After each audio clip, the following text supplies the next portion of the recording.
In this video, I want to provide a little sense of the Kumu environment before actually going in to create your first Kumu map in the next lecture.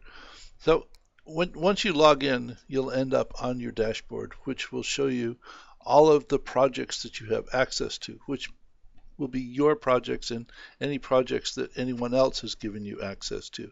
Comments that you have made on different projects, and we'll talk about that later. And if you want to look at your projects, the projects tab simply shows you your private and public projects.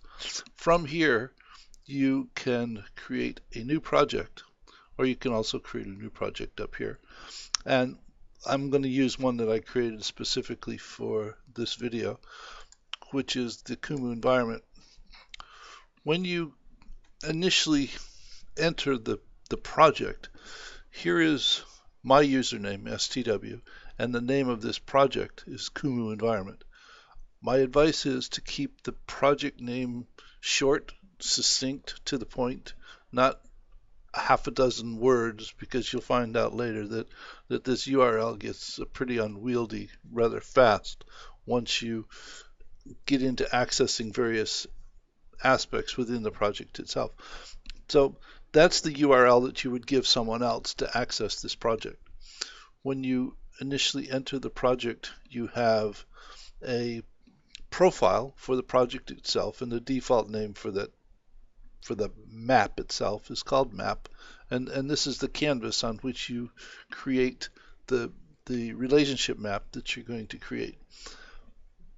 Something that was initially rather confusing to me, I'm not sure why it was, but it was, is the structure of the environment that you're dealing with once you create a project. So you have a Kumu account. Within that account, you can create as many public projects for free as you want to.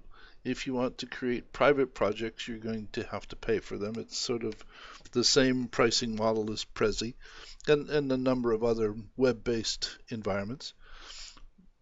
That project, a particular project, has one or more maps and one or more perspectives. But the maps and the perspectives are presentations of a single set of data.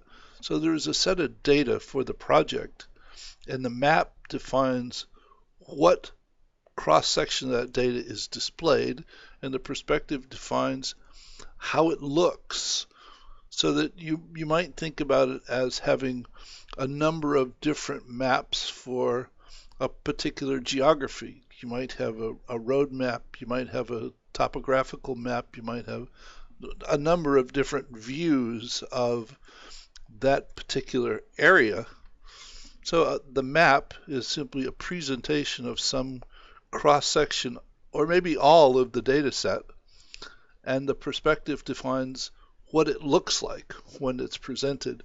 And you can see up here it says map and perspective.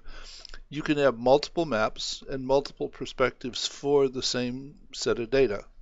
And later on you'll see why that makes sense. But here it's important to realize, because I said I initially found this relatively confusing. So here is the canvas that you work on. You draw your map in this area. You can move the map around. You can zoom in, zoom out, zoom to fit. Here is some share options. Take a picture, embed, export it. We'll talk about that. All of these options later.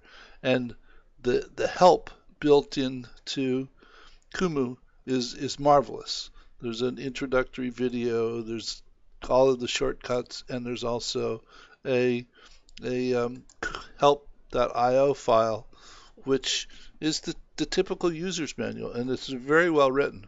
The difference between the user's guide and this course is specifically designed to demonstrate how to accomplish certain things as opposed to what all of the pieces do. So, and hopefully I can remain true to that throughout the course.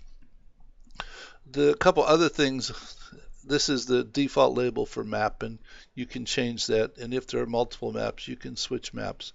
There are a bunch of controls across the bottom, and here is where you can access the attributes, members, settings, discussions, and actually go from one project to another. And all of these options, I mean, you don't have to remember them at this point. I will talk about them in detail when they're actually relevant to some aspect of a project that I'm working on. So this is just to give you a sense of here is the environment that you work in. Every element that you create has its own profile page so that you can comment on them or document them. And here are elements and there are connections. And the other third one that you can't see at the moment that we'll talk about in the future are loops. So the environment itself is deceptively simple, I think, in terms of what it presents you to work with. And in the next video, I will show you how you can become productive with Kumu in 10 minutes or less. And then you can spend the next several years figuring out how deep this product actually goes. I've been working with it for, I don't know, probably almost a year now. And I'm continually amazed about what one can accomplish with a relatively small array of options. So hope you found this interesting, informative about the context itself. And in the next video, we'll go ahead and actually begin to create a map of your own. So see you there. Bye.